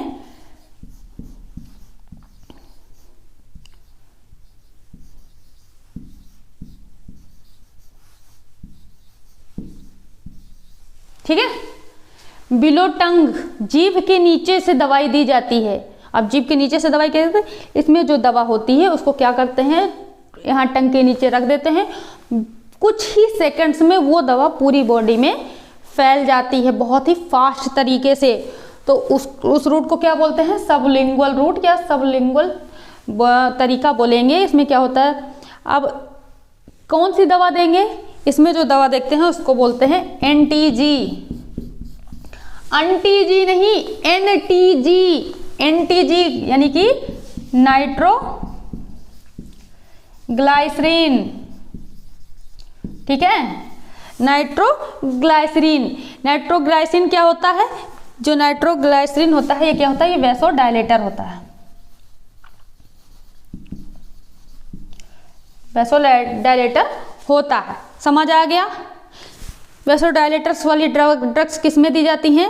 ज़्यादातर जिन पर्सन में सीने में दर्द, छाती में दर्द की समस्या महसूस करते हैं, उसमें जो है नाइट्रोग्लाइसरीन जो दिया जाता है, कौन से रूट से दिया जाता है? सबलिंगुअल रूट से दिया जाता है। किस में दिया जाता है? जैसे कि एंजाइना पेक्टोरिस, ठीक है, एंजाइना पेक्टोरिस। ऐसे पर्सन जो कि छाती का दर्द महसूस कर रहे हैं या सीने में दर्द महसूस करते हैं, जैसे दर्द महसूस हुआ, क्या किया? निकाला डिब्बी में से, वो छोटी सी डिब्बी में आती है, छोटी सी डिब्बी में आती है, लगभग 100 गोली होती है, ठीक है। उसको कूल एंड ड्राई प्लेस पे स्टोर करके रखना होता है, डार्क प्लेस वाली दवाइयाँ होती है, ठीक है। उसको क्या निकाला, तुरंत जीभ के नीचे रखे, कुछ ही सेकेंड्स में आराम हो जाता है, ठीक है। बहुत ही फास्ट वर्क होता है, इस वजह से इसको इस रूट से दिया जाता है। क्या उन ड्रग्स को? क्या एनटीजी या नाइट्रोग्लाइसिन होता है, ये क्या था? वैसोडायलेटर का काम करते हैं, ठीक है। एंजाइना पेक्टोरिस हो गया या फिर हाइपरटेंशन हो गया,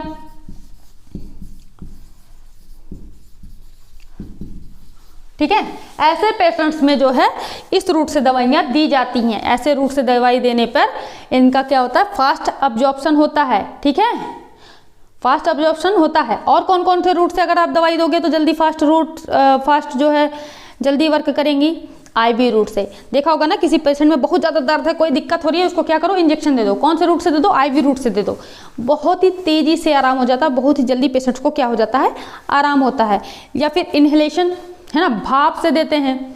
भाप देना स्टार्ट किया, कुछ ही सेकंड्स में जैसे ही भाप अंदर पहुंची शरीर के, पेशेंट को रिलैक्स फील होने लगा। इन्हेलेशन बोलते हैं, ठीक है। आईवी हो गया, इन्हेलेशन हो गया, ठीक है। या फिर ये सब लिंगुअल हो गया। क्लियर हुआ? समझ आ रहा है? तो हमारा आंसर क्या हो जाएगा? डी आंसर हमारा आ रहा है, तो D is the correct answer. समझ आ रहा है? इसमें कोई डाउट? नेक्स्ट क्वेश्चन है रेड मैन सिंड्रोम कौन सी ड्रग का साइड इफेक्ट होता है? यानी आप कौन सी दवा दे दोगे कि अगर उसका रिएक्शन हो जाए, उसका साइड इफेक्ट हो जाए तो रेड मैन सिंड्रोम हो जाएगा? अरे भैया, आदमी लाल लाल हो जाता है, लाल आदमी, ठीक है। रेड मैन सिंड्रोम, लाल व्यक्ति या लाल आदमी वाला सिंड्रोम कौन सा है? इनमें से कौन सी ड्रग दोगे जिसकी वजह से कॉज हो जाएगा अगर उसका साइड इफेक्ट होता है? वो मूवी देखी ना अक्षय कुमार वाली, जिसमें छोटा पंडित होता है, भूल भुलैया में छोटा पंडित एकदम रेड कलर का पूरा अपने ऊपर से नीचे तक अगरबत्ती लगा के आ जाता है। वो क्या लाल लाल रहता है ना, वैसा ही रेड मैन सिंड्रोम में हो जाता है। क्या होता है, बॉडी का स्किन का कलर पूरा रेडनेस हो जाती है बॉडी पे। तो कौन सी ड्रग से होगी? पेनिसिलिन नहीं, दूसरा है वैनकोमाइसिन। जी हाँ, क्या आंसर होगा हमारा? B, vancomycin. वैनकोमाइसिन क्या के साइड इफेक्ट से कौन सी बीमारी कॉज करती है भैया? ये रेड मैन सिंड्रोम। इसमें क्या होता है, पर्सन की जो स्किन होती है वो रेड कलर की शो होने लगती है।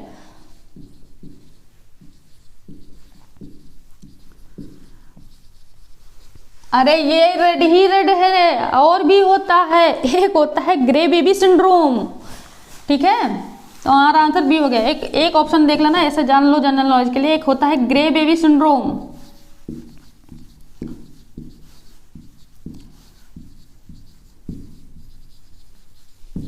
और यही नहीं, एक होता है ब्रोंज बेबी सिंड्रोम।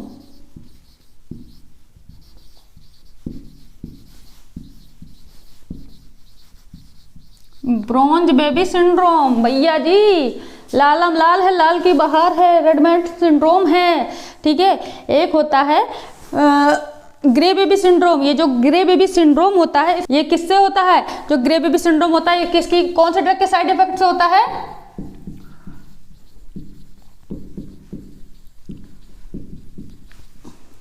क्लोरामफेनिकोल की वजह से कौन सा होता है? ग्रे बेबी सिंड्रोम नाम की जो इसका क्लोरामफेनिकोल है, इसका साइड इफेक्ट होगा तो क्या हो जाता है? ग्रे बेबी सिंड्रोम कॉज होता है। इसमें जो बच्चा होता है वो ग्रे कलर का शो होने लगता है, ठीक है। एक मैंने बताया ब्रोंज बेबी सिंड्रोम, यानी कि भूरा भूरा बच्चा हो जाता है। ये किस में होता है भैया? ये होता है फोटोथेरेपी की वजह से। किसकी वजह से? हाँ सही है, फोटोथेरेपी की वजह से। उसकी वजह से क्या होता है? ब्रोंज बेबी सिंड्रोम होता है। इसमें क्या होता है? फोटोथेरेपी के कारण, यानी सेल्फी लेते हैं, फोटो खिंचवाते हैं, नहीं, ये फोटोथेरेपी एक प्रोसेस होती है। इसमें क्या होता है, जिनमें फोटोथेरेपी दी जाती है उनमें क्या होता है? बिलिरुबिन का अक्यूमुलेशन होने लगता है। समझ आ रहा हो? इसकी वजह से क्या, ब्रोंज बेबी सिंड्रोम, जो स्किन का कलर है वो ब्रोंज कलर का होने लगता है। समझ आया? ये समझ आ रहा है? फोटोथेरेपी देंगे तो स्किन के नीचे क्या होता है? बिलिरुबिन का एक्यूमुलेशन होता है। बिलिरुबिन येलो कलर की शो होती, अंदर इकट्ठा रहता है, इकट्ठा होते होते होते होते होते क्या लास्ट में ब्रोंज बेबी सिंड्रोम कॉज हो जाता है। समझ आया? एक होता है नमकीन बेबी। नमकीन बेबी यानी कि नमकीन बोल लो या साल्टी बेबी सिंड्रोम, ठीक है। क्या होता है? साल्टी बेबी, नमकीन बेबी, कुरकुरा बेबी, ठीक है, कुरकुरा बेबी सिंड्रोम। ये किस में होता है? साल्टी बेबी सिंड्रोम ये होता है सिस्टिक फाइब्रोसिस में। किसमें? सिस्टिक फाइब्रोसिस में। सिस्टिक फाइब्रोसिस में जो है अक्सर करके साल्टी बेबी सिंड्रोम देखा गया है। फोटोथेरेपी के साइड इफेक्ट की वजह से ब्रोंज बेबी सिंड्रोम हो जाता है। क्लोरामफेनिकोल के साइड इफेक्ट से ग्रे बेबी सिंड्रोम हो जाता है और वेनकोमाइसिन के साइड इफेक्ट से रेड बेबी सिंड्रोम होता है। समझ आया? ये समझ आया? ठीक है, तो हमारा आंसर क्या हो गया? बी सही हो गया। एक है ऑप्शन एस्पिरिन। एस्पिरिन नहीं होता, हम पहले ही पढ़ चुके हैं कि एस्पिरिन जो होता है वो पेन किलर होता है। ये ठीक है, ये तरह तरह की छोटे छोटे दर्द के लिए जाता है। साथ ही ये टिनिटस में दिया जाता है। टिनिटस समझते हो ना, कान में घंटी की आवाज़ आती है, कुछ लोगों के कान में घंटी बजने की आवाज़ आती रहती है, तो उसे टिनिटस अंदर से, तो उनमें भी एस्पिरिन दिया जा सकता है। ठीक है, एक है इरिथ्रोमाइसिन। इरिथ्रोमाइसिन एक बहुत अच्छी एंटीबायोटिक है, इसके ज़्यादातर कोई साइड इफेक्ट नहीं देखे गए हैं। क्लियर हुआ? समझ आया? तुम्हारा आंसर क्या है? वेनकोमाइसिन की साइड इफेक्ट की वजह से रेड मैन सिंड्रोम। ये सारे बेबी थे, ये क्या है? मैन है, तो रेड मैन सिंड्रोम देखा जाता है। एक आदमी, बाकी सारे बच्चे हैं, ऐसा करके इसको याद कर लेना। ठीक, क्लियर? Next question. एक कमेंट आया था कि टॉपिक वाइज क्लास लेने के लिए। घबराइए मत, कुछ क्लासेस आपकी इसमें कंप्लीट किया जाएगा, है ना। जो बहुत ही ज़्यादा इंपॉर्टेंट क्वेश्चंस हैं उनको ज़्यादातर आपको सॉल्व कराने के बाद हम पेपर से पहले आपका पूरा सिलेबस कवर करवा देंगे। साथ ही आपको टॉपिक वाइज क्लासेस भी प्रोवाइड कराई जाएंगी। तो आप बस अपनी तैयारी में लगे रहिए और अपनी तैयारी को एक बहुत ही नायाब तरीके से करिएगा, क्योंकि पेपर जो है उसकी तो ऐसी की तैसी करनी ही करनी है। कोई डाउट हो तो प्लीज़ पूछते रहा करिएगा। एक कमेंट मुझे और याद आ रहा है कि मैम क्वेश्चन ज़्यादा कराइए। आप ये देखो ना, क्वेश्चन की क्वांटिटी भले कम है, लेकिन जो ऑप्शंस का हम लोग पोस्टमार्टम कर रहे हैं उससे आपके कितने सारे क्वेश्चन और तैयार हो रहे हैं। एक क्वेश्चन के इर्द गिर्द घूमता हुआ हम पूरा का पूरा थ्योरी कंप्लीट करते हुए चल रहे हैं। तो क्वेश्चन की क्वांटिटी नहीं, क्वालिटी देखिए, ठीक है, और पढ़ते रहिए। तैयारी अच्छे से करिए। आप बिल्कुल निश्चिंत रहिए, आपकी तैयारी बहुत ही अच्छे से कराई जाएगी। और रही बात क्वेश्चन की क्वांटिटी बढ़ाने की, तो ठीक है, हम आने वाली क्लास में क्वेश्चंस और ज़्यादा इन्वॉल्व कर लेंगे। क्लियर? ज़्यादातर क्वेश्चंस में मुझे मिले हैं कि मैम क्लास का टाइमिंग क्या है। देखिए, क्लास का टाइमिंग कोई फिक्स नहीं है। मेरी कोशिश यही रहती है कि सुबह मॉर्निंग में क्लासेस प्रोवाइड की जाएँ। बाकी ये है कि डे टाइम में हम मॉर्निंग से लेके आफ्टरनून के बीच में क्लासेस प्रोवाइड करवा रहे हैं, लेकिन मैक्सिमम क्लासेस आपकी जो है सुबह 10 बजे आप nursing classes bye Swati channel पर अपलोड की जाती हैं। ये प्री रिकॉर्डेड क्लासेस हैं, अभी लाइव क्लासेस नहीं चल रही हैं। ठीक है, तो इसी के साथ भगत और भगवान की जय करते हुए नेक्स्ट क्वेश्चन है, प्रीमी ग्रेविडा में सर्विक्स की डायलेशन की दर होती है। प्रीमी ग्रेविडा में सर्विक्स के डायलेशन की दर कितनी होती है? 1 centimetre per hour, 2 centimetre per hour, 3 centimetre per hour या 4 सेंटीमीटर पर आवर? प्रीमी ग्रेविडा पूछ रहा, अभी हमने पढ़ा ना प्रीमी ग्रेविडा।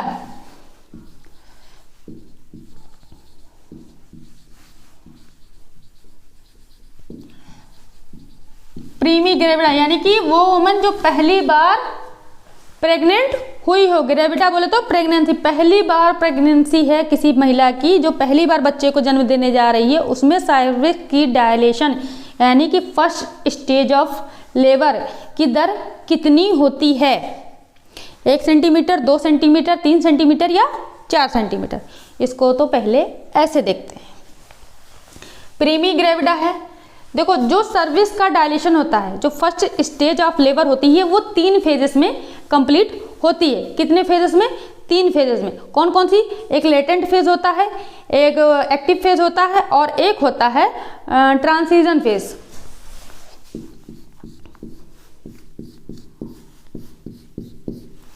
एक होता है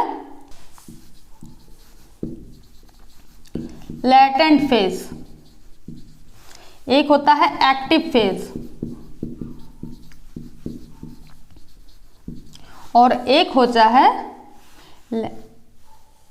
ट्रांजिशन फेज।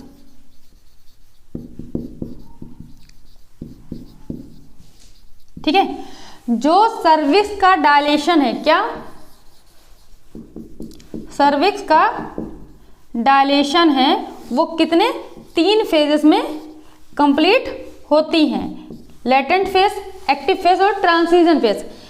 देखो लैक्टिव फेज में क्या होता है, लेटेंट फेज में क्या होता है, लैक्टिव बोल दिया सॉरी, लेटेंट फेज में क्या होता है, 0 से लगभग 3 सेंटीमीटर का डायलेशन होता है। कितना, 0 से लगभग 3 सेंटीमीटर का डायलेशन पेशेंट में पाया जाता है। जब आपके पास प्रेगनेंसी की डिलीवरी का टाइम आ जाएगा, उसको ट्रू लेबर पेन स्टार्ट हो जाएगा, जब पेशेंट आएगी आप तो उसका पीबी करते हो ना, सर्विस का डायलेशन चेक करते हो, तो जब आप फिंगर इंसर्ट करोगे तो अगर 2 फिंगर आ रही है तो लगभग एक फिंगर की लगभग मोटाई 1.5 सेंटीमीटर होती है, तो 2 फिंगर मतलब लगभग 0 से 3 सेंटीमीटर उसका है, तो अभी लेटेंट फेज है। लेटेंट फेज है तो अभी थोड़ा टाइम लगेगा। तो फिर आता है एक्टिव फेज, इसमें होता है 4 से 8 सेंटीमीटर। कितना, 4 से 8 सेंटीमीटर, 4 से लगभग 8 सेंटीमीटर की सर्विस का डायलेशन हो जाता है। तो लेबर की स्टार्टिंग या तैयारी हम शुरू करना स्टार्ट कर देते हैं कि अब बच्चा आने वाला है, चलो शुरू करो, मिठाई का डब्बा मंगवा लो, हम तैयार हैं। उसके बाद आता है ट्रांजिशन फेज। ट्रांजिशन में कितना होता है, 8 से 10 सेंटीमीटर जो है सर्विस का डायलेशन होता है। कितना, 8 से 10 सेंटीमीटर। इसमें सर्विक्स जो है फुली डायलेटेड होता है और बेबी जो है उसी के बाद डिलीवर होने लगता है। उसको क्या बोलते हैं जब डिलीवर होने लगता है, तो एक्सपल्सिव फेज बोलता है, यानी second stage of labour. Labour के स्टेजेस पता है ना, 4 स्टेजेस होती हैं। एक में होता है सर्वाइकल स्टेज, दूसरा है एक्सपल्जन स्टेज, तीसरा है जिसमें प्लेसेंटा डिलीवर होता है प्लेसेंटल स्टेज, और चौथा है ऑब्जर्वेटरी या ऑब्जर्वेशन स्टेज। ठीक है, तो सर्विक्स डायलेशन यानी फर्स्ट स्टेज ऑफ लेबर की 3 फेजेस होती हैं, लेटेंट फेज, एक्टिव फेज और ट्रांजिशन फेज। जो लेटेंट, इसमें क्या होता है, लेटेंट में 0 से 3 सेंटीमीटर, एक्टिव में 4 से 8 सेंटीमीटर और ट्रांजिशन में 8 से 10 सेंटीमीटर तक का सर्विक्स का डायलेशन होता है। ये 3 फेजेस में कंप्लीट होती है। तो जब फुली डायलेटेड पेशेंट हो, यानी 8 से 10 सेंटीमीटर लगभग डायलेट हो जाए, 8 सेंटीमीटर डायलेशन हो जाता है, तब लेबर की सेकेंड स्टेज यानी कि एक्सपल्जन होने लगता है, बेबी बाहर आने लगता है। ठीक है, ये समझ आया। तो पूछ रहा है कि प्रीमी ग्रेविडा में सर्वाइकल स्टेज के डायलेशन की दर होती है, कितनी होती है। तो देखो जो दर स्टार्ट करेंगे भाई वो तो 0 से होता है, 0 से 3 सेंटीमीटर में जो है उसकी दर स्टार्ट हो जाती है, लेटेंट फेज स्टार्ट होता है। तो ऑप्शन में क्या है, 1 सेंटीमीटर, यानी 1 घंटे में लगभग 1 सेंटीमीटर डायलेशन होगा। समझ आ रहा? तो हमारा आंसर क्या हो जाएगा, ए। हमारा आंसर क्या हो जाएगा, ए। ये प्रीमी ग्रेविडा का बता रहे हैं। ठीक है, प्रीमी ग्रेविडा का। अगर इसी की जगह होता मल्टी ग्रेविडा, अगर मल्टी ग्रेविडा होता, ठीक है, मल्टी ग्रेविडा वाली पेशेंट होती तो उसमें क्या होता, 1.5 आवर्स पर आवर। ठीक है, 1.5 सेंटीमीटर पर आवर, यानी 1.5 सेंटीमीटर 1 घंटे में कितना डायलेशन होता, लगभग 1.5 सेंटीमीटर का डायलेशन होता है। एक रेशियो के अकॉर्डिंग बात कर रहे हैं। ठीक है, और अगर प्रीमी है तो 1 घंटे में 1 सेंटीमीटर का डायलेशन होगा। जो प्रीमी ग्रेविडा होती है उनमें धीरे धीरे डायलेशन होता है, मल्टी ग्रेविडा में मसल्स लूज होने की वजह से थोड़ा जल्दी डायलेशन हो जाता है। क्लियर, ये समझ आ गया। तुम्हारा आंसर क्या हो जाएगा, 1 सेंटीमीटर पर आवर इन प्रीमी ग्रेविडा। अगर इस प्राइमी ग्रेविडा की जगह पे मल्टी ग्रेविडा होता तो 1.5 सेंटीमीटर पर आवर हमारा आंसर होता। समझ आ रहा है। एक कंडीशन इसमें और होती है सर्वाइकल डायलेशन की, उसको भी जान लेते हैं। इसको बोलते हैं पार्सिपिटेट लेबर। क्या बोलते हैं, पार्सिपिटेट लेबर। यह ज़्यादातर मल्टी ग्रेविडा में भी जो और हाईली होती है, जिनके 4, 5, 6 बच्चे हुए रहते हैं, उनमें देखा जाता था ज़्यादातर पार्सिपिटेट लेबर। इसमें क्या होता है, 3 से 5 घंटे के बीच में बच्चे का जन्म हो जाता है। कितना, 3 से 5 घंटे में बच्चे का भी जन्म हो जाता है। यानी कि जो नालायक 10-15 घंटे बाद आने वाला था वो क्या करता है, वो 3 से 5 घंटे में ही आ टपकता है, बहुत ही जल्दी रहती है उसको, आ गए धड़ाम। ठीक है, तो इसको क्या बोलते हैं, पार्सिपिटेट लेबर, या फिर आप ये बोल सकते हो शीघ्र प्रसव। ठीक है, शीघ्र प्रसव। इसमें क्या होता है, जो डिलीवरी होती है वो 3 से 5 ही घंटे के अंदर में हो जाती है। 3 से 5 घंटे में से क्या बोलते हैं, पार्सिपिटेट लेबर। ये एक टर्म है, इसको याद रखना, कभी कभी क्वेश्चन बनता है। ये ज़्यादातर किस में देखा जाता है, ये मल्टी ग्रेविडा वाली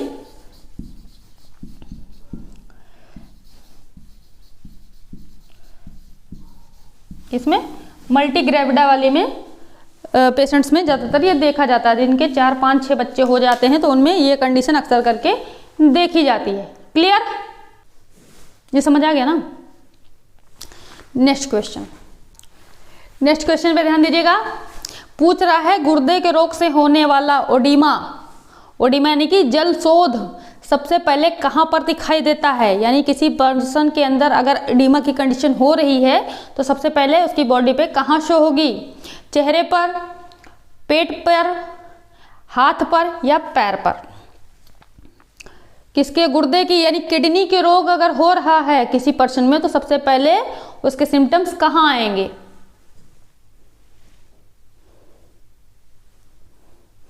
देखो, अगर तुमने आंसर दिया पैर में, लेग में, तो तुम्हारी भैंस तो गई गई गई गई गई गई और वो चली गई। क्यों, अभी सुनो। ये क्या हो गई, काजू जैसी किडनी, थोड़ी हार्ट गड़बड़ है, कोई बात नहीं। ये किडनी में अगर कोई रोग हुआ तो इसमें क्या होने लगता है, वाटर का एक्यूमुलेशन होने लगता है। क्या होने लगता है, एक्यूमुलेशन ऑफ वाटर। किसमें, किडनी में। फ्लो चार्ट से समझेंगे, जल्दी समझ आता है, आसान लगता है। ठीक है, किडनी है, इसमें क्या होने लगा, वाटर का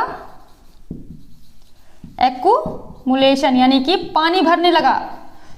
ठीक है, किडनी में कोई भी रोग हुआ, कोई डैमेज हुई, कोई दिक्कत आई, कोई डिजीज हुई तो क्या होगा, वाटर का एक्यूमुलेशन होने लगेगा। जब वाटर का एक्यूमुलेशन होगा तो क्या होगा, फिल्ट्रेशन रेट कम हो जाएगी। किसकी, यूरिन की। ठीक है, ये बहुत नालायक है। ये कहता है अगर तुमने सही से फिल्टर नहीं किया मैं बाहर ही नहीं जाऊंगा, यूरिन बोलता है। ठीक है, तो क्या होगा, एक वाटर का एक्यूमुलेशन का यूरिन जो है इकट्ठा होने लगेगी। जब पेट में यूरिन इकट्ठा होने लगेगी तो क्या होने लगेगा, पर्सन में एडिमा की कंडीशन आ जाएगी, जिसको आप लोग क्या बोलते हो, जल शोध। देख लो हिंदी। ठीक है, ज़्यादातर एडिमा सबको समझ में आता है, जल शोध अगर एक बार को लिख दो, एडिमा ना लिखो तो आदमी कंफ्यूज भी हो सकता है, इसलिए मिक्स करके पढ़ाने की कोशिश कर रहे हैं।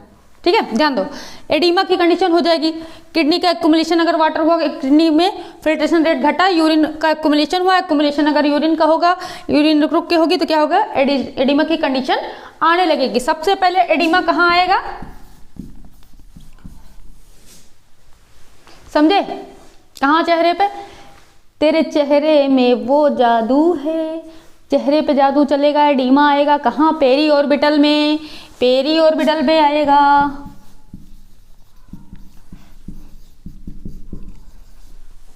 पेरी ऑर्बिटल क्या होता है, ये जो आंखों के आसपास की मसल्स होती है, ऑर्बिट वाली कैविटी होती है ना, ऑर्बिटल, जहां हमारी आंख गोल गोल ही पेट सेट होती है। नहीं तो देख लेना जाके आईने में, निकाल के बाहर, गोल है कैसी है। ठीक है, तो फेस में जो है पेरी ऑर्बिटल जो है वो गोल गोल होती है, उसके आसपास की जो पेरी ऑर्बिटल मसल्स होती हैं उसमें क्या हो जाएगा, एडिमा प्रेजेंट हो जाएगा। और सबने जिसने को लगा था पैर में होगा, पैर में बाद में होता है।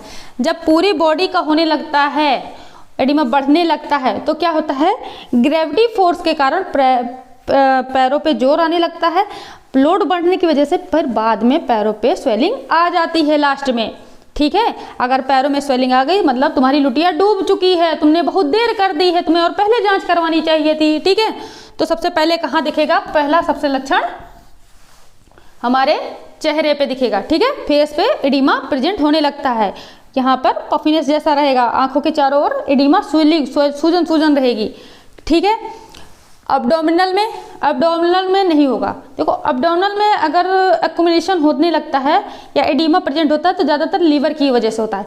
अगर लीवर डिजीज कॉज होता है किसी की वजह से तो क्या होता है, एब्डोमिनल में सूजन आने लगती है, एडिमा आने लगता है या वो एक्युमुलेशन होने लगता है फ्लूइड का, ठीक है।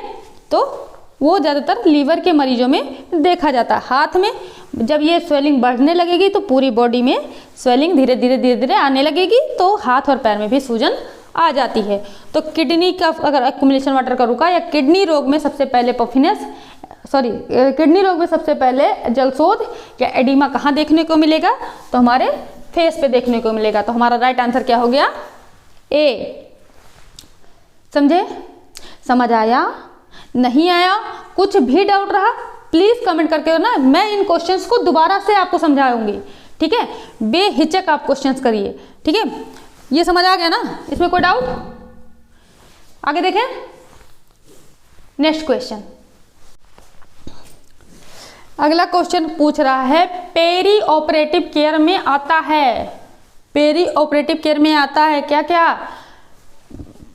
Pre operative care, intra operative care या पोस्ट ऑपरेटिव केयर, और ऑप्शन डी इज उपरोक्त सभी या तीनों।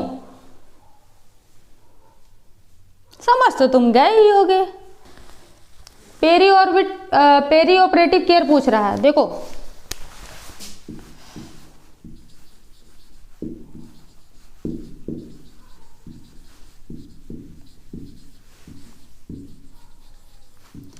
पेरी ऑपरेटिव केयर, इसमें क्या क्या आता है या इसमें क्या आता है, कौन सा होता है।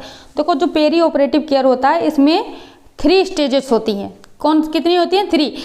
पेरी ऑपरेटिव केयर को बोलते क्या हैं, around the time of surgery, यानी सर्जरी के या ऑपरेशन के आसपास का समय। इसको क्या कैसे अगर डेफिनेशन लिखनी हो तो क्या, अराउंड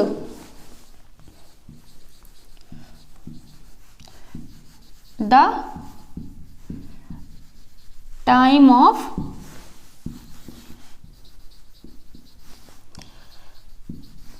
सर्जरी, अराउंड मतलब सर्जरी के आसपास का समय। इसकी 3 स्टेजेस होती हैं। कितनी स्टेजेस होती हैं, 3। कौन कौन सी, इसमें आता है प्री ऑपरेटिव केयर, फिर आता है इंट्रा ऑपरेटिव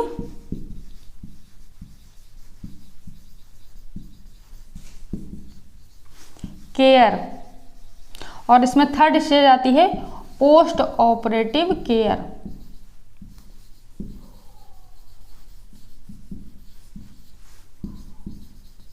इन तीनों को कंबाइंड करके क्या बोलते हैं, पेरी ऑपरेटिव बोलते हैं।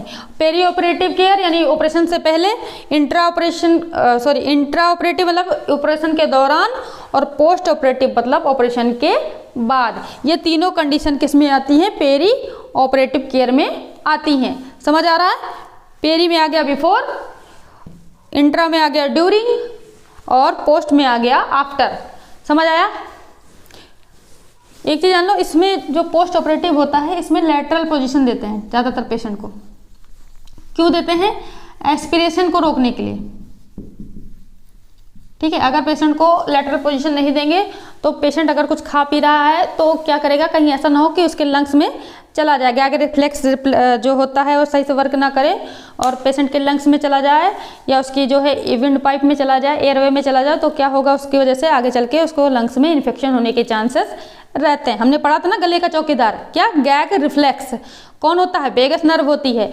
लेकिन जो वेगस नर्व होती है अगर किसी पर्सन में एनेस्थीसिया की कंडीशन है या एनेस्थीसिया दिया गया है, क्योंकि ऑपरेशन है, ऑपरेशन में तो दिया ही जाता है एनेस्थीसिया, तो एनेस्थीसिया की वजह से क्या होता है, बीच में जब इतना देर एनेस्थीसिया का असर रहेगा पेशेंट में, ठीक है, उतनी देर क्या होगा, वेगस नर्व शांत रहेगी, ठीक है, क्या रहेगी, रिलैक्स की प्रोसेस में रहेगी। जब वेगस नर्व रिलैक्स की प्रोसेस में रहेगी तो अगर हम किसी पेशेंट में आफ्टर सर्जरी कुछ खिला पिला रहे हैं और उसके अंदर एनेस्थीसिया का असर है तो क्या होगा, गले की चौकीदार जो है वो सो रहा होगा उस समय, उसका रिफ्लेक्स जो है वो नहीं होगा, तो चांसेस है कि उसके लंग्स में चला जाए जिसकी वजह से इन्फेक्शन हो सकता है। तो उससे बचाने के लिए पेशेंट्स को कौन सी लैटरल पोजीशन दी जाती है। ठीक है, ये नॉलेज के लिए था, समझ आया। तो पेरी ऑपरेटिव में क्या हो गया, ये तीनों आते हैं, तो हमारा आंसर क्या हो जाएगा, D is a correct answer. D answer हमारा सही हो जाएगा। उपरोक्त सभी पेरी ऑपरेटिव केयर में क्या क्या आता है, प्री ऑपरेटिव, इंटर ऑपरेटिव और पोस्ट ऑपरेटिव तीनों केयर इसमें जो है इंक्लूडेड हैं। समझ आ रहा है, इसमें सम्मिलित हैं। कोई डाउट, समझे, समझ आ गया ना सारा का सारा। ठीक, आगे देखते हैं। आपको ये क्लास कैसे लगी, अपना फीडबैक कमेंट सेक्शन में जरूर दीजिएगा। साथ ही अगर आपको इन क्वेश्चंस में कोई भी डाउट हो तो आप कमेंट सेक्शन में कमेंट करके पूछ सकते हैं। अगर आपका कोई सुझाव है तो प्लीज़ हमें ज़रूर बताइएगा।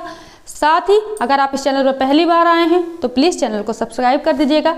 इस वीडियो को ज़्यादा से ज़्यादा बच्चों तक शेयर कर दीजिएगा, क्योंकि ये क्वेश्चन सिर्फ यूपी एनएम के लिए नहीं है, ये नर्सिंग की हर एग्जाम के लिए बहुत ही इंपॉर्टेंट क्वेश्चन होने वाले हैं।